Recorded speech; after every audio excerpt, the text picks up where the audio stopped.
welcome to another FOTN review. FOTN obviously means Fight of the Night, and the Fight tonight is of last night's card, which was held at the UFC APEX in Las Vegas, Nevada, United States. I presume that's the thing that Dana White sort of bought, or, you know, like a little arena they got tucked away, which is where the next few events of the UFC are going to be held.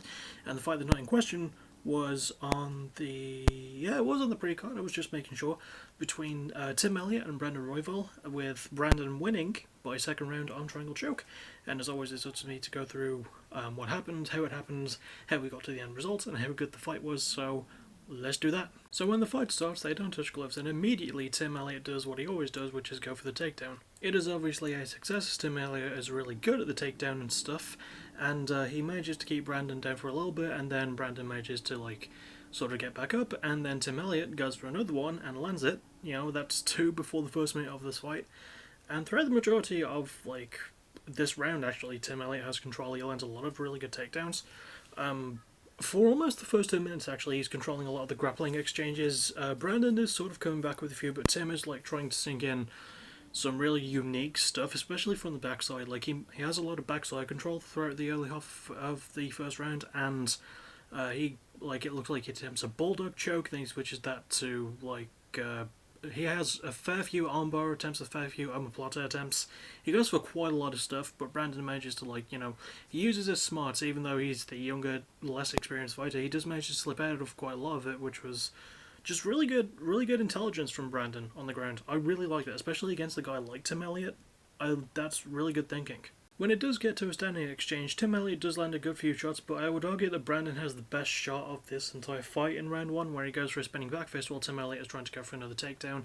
It is one of the few that Brandon manages to stuff. He doesn't stuff a lot of them, but he does manage to stop that one.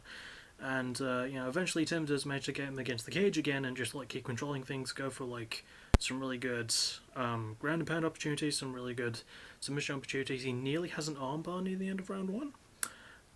But eventually, you know, obviously round 1's called off, and I would definitely give round 1 to Tim Elliot, no question. He was pushing the pace, he landed some really good strikes.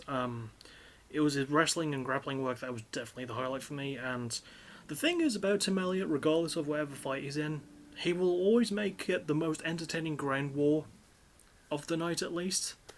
And that was no different here. This was really good stuff from him and from Brandon for getting out of quite a lot of nasty spots.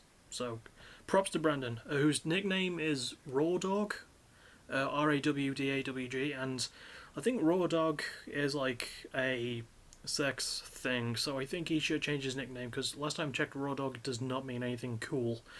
Yeah. We then get to round 2, and it is sort of more the same. Tim Elliot going for, like, the control early. There is a bit more stand-up striking in this one. There is a moment where Brandon sort of stumbles Tim with a leg kick, then Tim manages to get a really good body kick, which forces Brandon to, like, take a seat for a second before he gets back up. And there is a really good combo by Tim, actually, where he has Brandon against the cage and he lands 2 really good left hooks, then a right uppercut. And then, like, you know, Brandon does manage to land he manages to land a really good left uppercut while Tim lands a head kick, and Brandon, you know, he gets the better of that exchange. There was some really good striking in round 2, but obviously, like with round 1, the main focus is the grappling. Tim Elliot went for a takedown, he managed to get it again, you know, he had quite a lot of these. He was attacking a lot more with submission opportunities. He had a really good guillotine choke, he had a really good DOS in, he had a fair few rear naked choke opportunities as well. There was a weird one at the midway point of, I was going to say the midway point of this round, I mean it finished in round 2, there was a point where he sort of had a rear naked choke, but like he wasn't fully locked in the back and his legs were wrapped around one of Brandon's legs, and it did look a bit awkward, but he did manage to try and turn that into something better at least, and he went for, you know, eventually got to a point where he ran for a guillotine, but he couldn't fully sink it in, and Brandon managed to, like, you know, he toughed it out, and managed to use his quick thinking, keep Tim on the ground, and sink in a lovely on-triangle choke. It just took him a while to get his body to the full side thing. Eventually he manages to sink it in fully. Tim Elliot taps. Brandon Royval beats, you know, a veteran in the flyweight division. Beats Tim Elliot of all people. And Brandon gets the win, and the Fight of the Night bonus with Tim. I can't really complain a lot about this fight. It had tons of exciting grapple stuff. And I think my main problem with it, and this is something that's going to be a problem for me for a little while, and something that was pointed out in commentary and pointed out by Tim in the corner between the rounds, saying it's too quiet in here.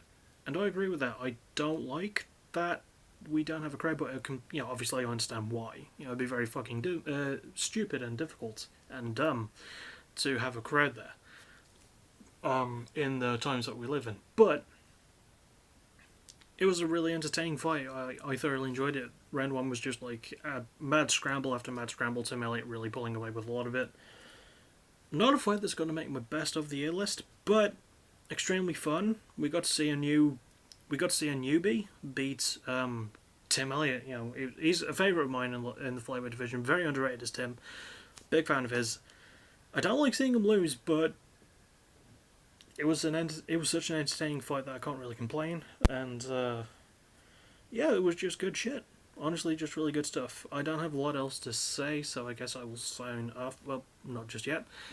Future things coming up. Tomorrow, hopefully, will be Music of the Month. Then, after that is Tuesday, looking for a new PBW stream.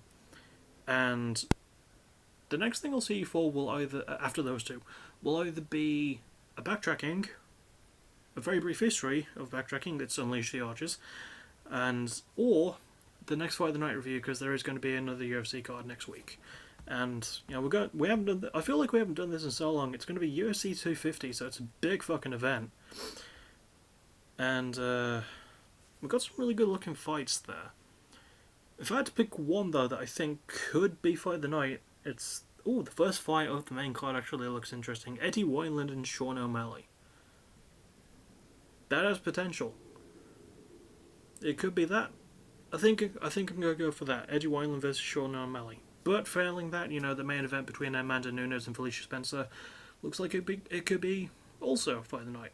It depends on what happens. Anyway, next thing I'll see you for, obviously I said it earlier, Music of the Month tomorrow, I'm hoping. As always, thank you for watching, you're awesome. Bye bye.